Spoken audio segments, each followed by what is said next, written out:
4 words from a 35-year-old woman stopped Steve Harvey cold and changed Family Feud forever. Monica Rivera stood at the podium, carrying a secret that had been eating her alive for 6 weeks, about to reveal a truth that would devastate her family on national television. What happened next proved that some secrets are too heavy for one person to carry alone. It was a crisp Monday morning at the Family Feud studios in Atlanta. The Rivera family from San Antonio was competing against the Thompson family from Portland. The atmosphere was filled with the usual pre-show excitement as families prepared to battle for prize money and television fame. Monica Rivera stood at her family's podium, trying to maintain the cheerful facade she'd been perfecting for weeks.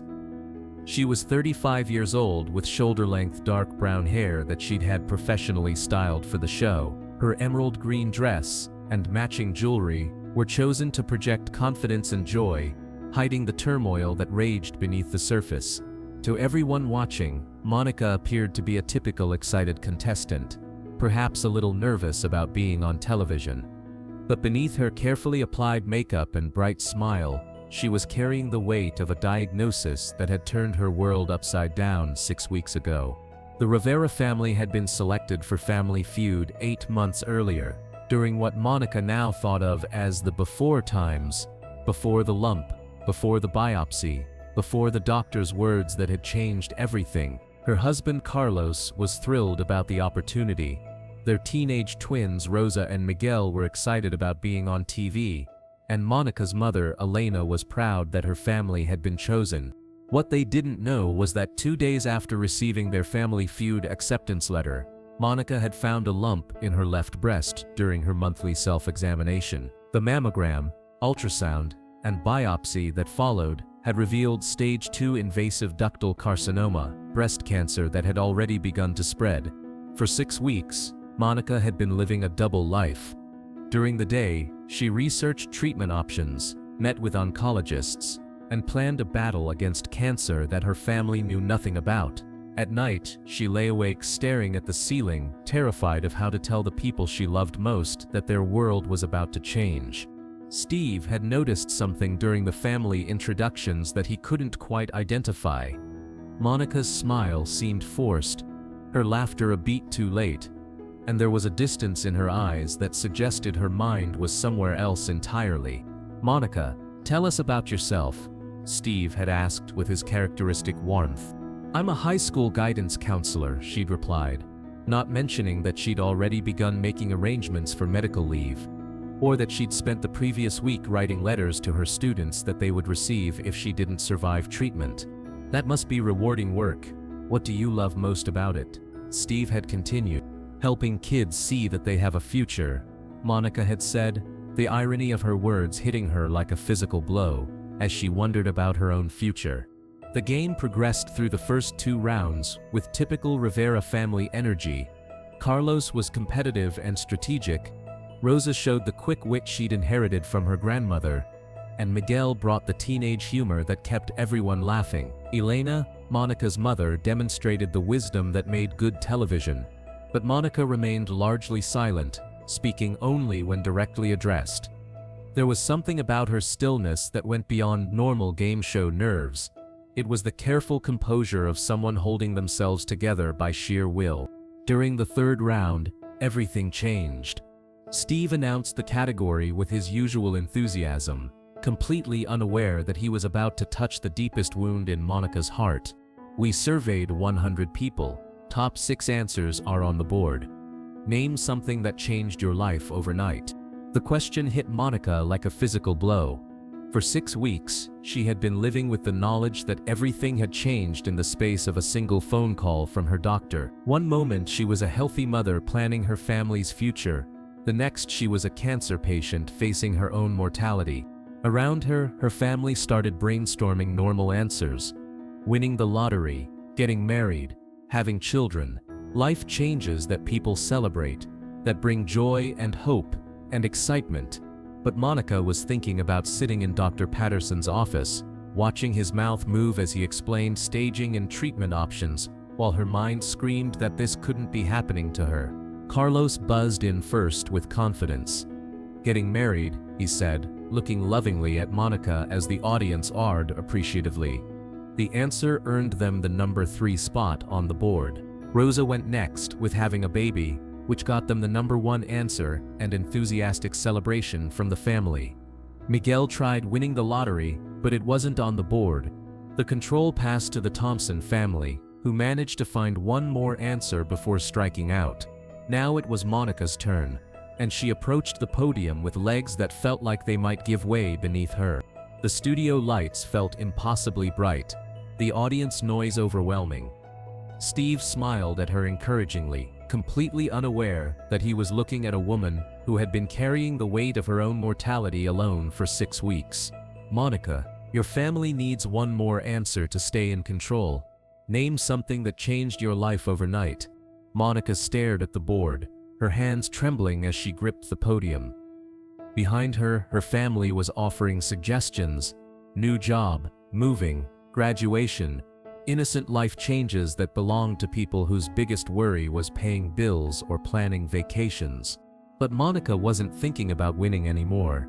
She wasn't thinking about strategy or points or prizes. She was thinking about the conversation she'd been rehearsing for weeks. The words she'd been too terrified to say. The truth that was destroying her from the inside out. The silence stretched longer than usual. Steve noticed her hesitation and stepped closer, his expression shifting from entertainer to concerned human being. "Take your time, sweetheart. What changed your life overnight?" Monica looked up at Steve, then at the cameras, then at her family. For 6 weeks, she had been protecting them from the truth, carrying this burden alone because she couldn't bear to see the fear and pain in their eyes. But the weight was crushing her, and she couldn't carry it anymore. When Monica spoke, her voice was clear and steady, but the words she said would echo through the studio like a death knell. "Finding out I'm dying." The studio fell into complete silence. The kind of silence that happens when the world stops spinning for a moment. When everyone present realizes they've just witnessed something that transcends entertainment. Monica's family turned to stare at her in absolute shock. Carlos's face went white. Rosa and Miguel looked confused and terrified. Elena brought both hands to her mouth, understanding immediately what her daughter meant. Steve Harvey, who had heard every conceivable answer to every possible question over decades of hosting, found himself speechless. This wasn't a game show answer. This was a mother's confession that she was facing her own death. "Monica," Steve said gently, setting down his cards and moving closer to her. "Sweetheart, what are you talking about?" The floodgates opened. 6 weeks of fear, isolation, and careful secrecy came pouring out in words that cut straight to the heart of mortality. "I have breast cancer," Monica said, her voice gaining strength as she continued. "Stage 2. I found out 6 weeks ago, and I haven't told my family because I didn't know how to destroy their world." The camera operators continued filming, but everyone in the studio understood they were witnessing something far more important than entertainment. This was a woman facing her own mortality, and she was doing it in front of her children. Behind Monica, her husband Carlos was struggling to process what he'd just heard. 6 weeks, he whispered, his voice breaking. "You've known for 6 weeks, and you didn't tell me?" "I was scared," Monica sobbed, turning to face her family. "I was so scared of seeing the fear in your eyes. I was scared of watching you all fall apart. I thought if I could just get through this show, just have one more normal day with all of you, then I could figure out how to tell you." Rosa, her 17-year-old daughter, was crying now. "Mom, we could have been there for you. We could have helped you through this." "How do you help someone through dying?"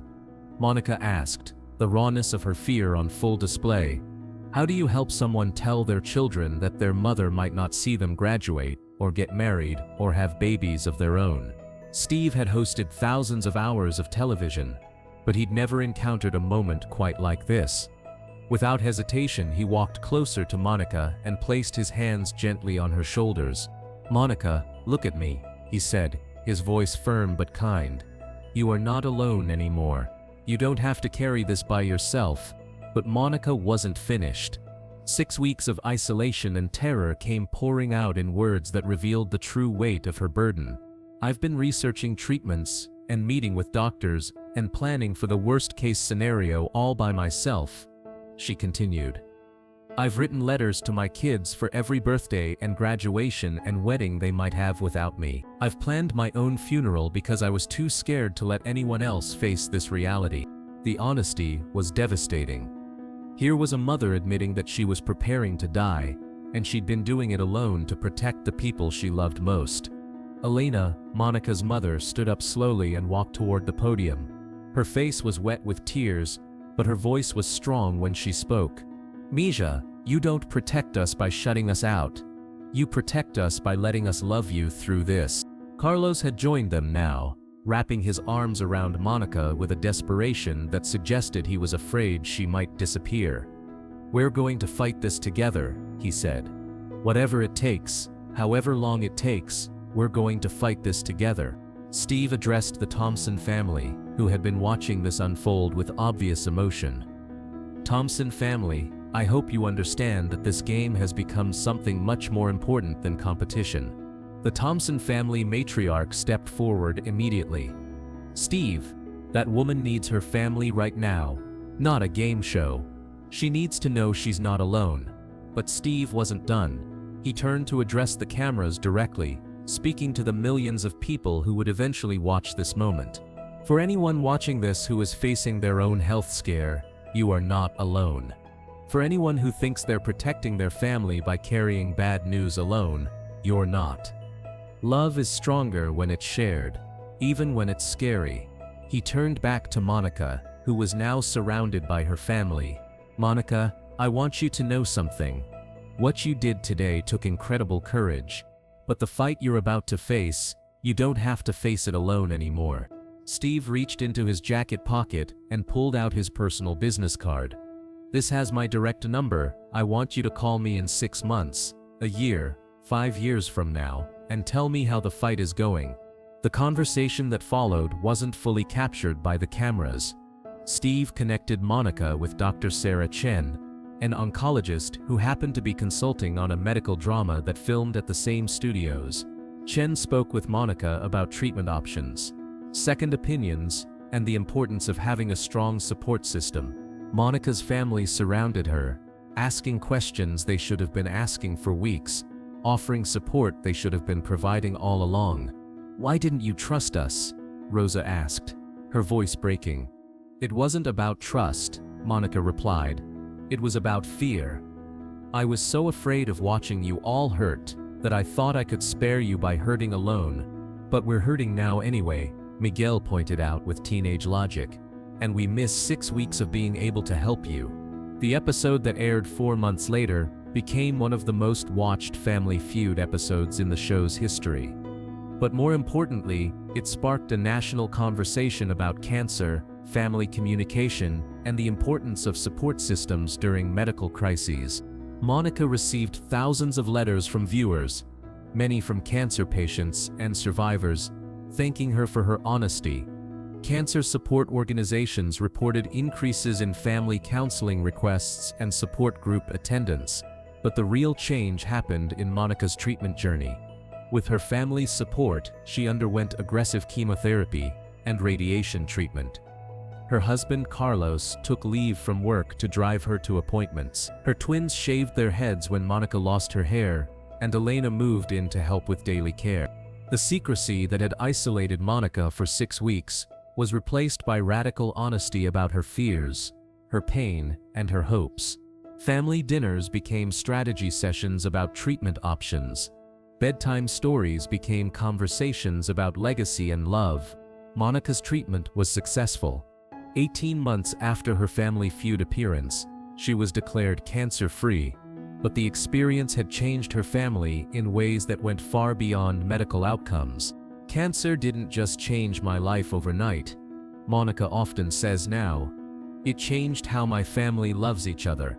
It taught us that protecting each other means facing hard things together, not alone. Today, Monica is 37 years old and has been cancer-free for 2 years. She returned to her job, as a guidance counselor with a deeper understanding of how to help students face difficult realities. She speaks at cancer support groups about the importance of family communication during health crises. Her children, now college age, have both chosen careers in healthcare. Rosa in nursing and Miguel in medical research. They say their mother's courage in facing cancer inspired them to dedicate their lives to helping others fight similar battles. Carlos and Monica's marriage, which could have been destroyed by secrets and fear, became stronger through the shared experience of fighting for her life together. Steve kept his promise to stay in touch. When Monica celebrated her 2-year cancer-free anniversary, she called the number on his business card. "I'm still here," she told him, "and I'm not fighting alone anymore." The secret that nearly destroyed Monica's family became the foundation for a deeper, more honest way of loving each other. The diagnosis that she thought would end her life became the beginning of a fuller way of living. Monica's story resonated far beyond that Family Feud studio because it touched on universal fears about mortality, family, and the courage it takes to face the unknown together rather than alone. The question that started as a simple survey response, "Name something that changed your life overnight," became the moment that saved not just Monica's life, but her family's ability to support each other through the hardest experiences life can offer. Steve Harvey learned something that day about the weight that people carry and the healing that can happen when that weight is shared. "Sometimes people don't need entertainment," he said in later interviews. "Sometimes they need permission to let their loved ones love them." And Monica Rivera, who spent 6 weeks believing she was protecting her family by facing cancer alone, learned that the most courageous thing she could do was let them fight alongside her. Because that's what love looks like. That's what family sounds like. And that's what happens when a mother discovers that sharing her fear is the first step toward conquering it. The overnight change that Monica thought would destroy her family became the foundation for a love strong enough to face anything together.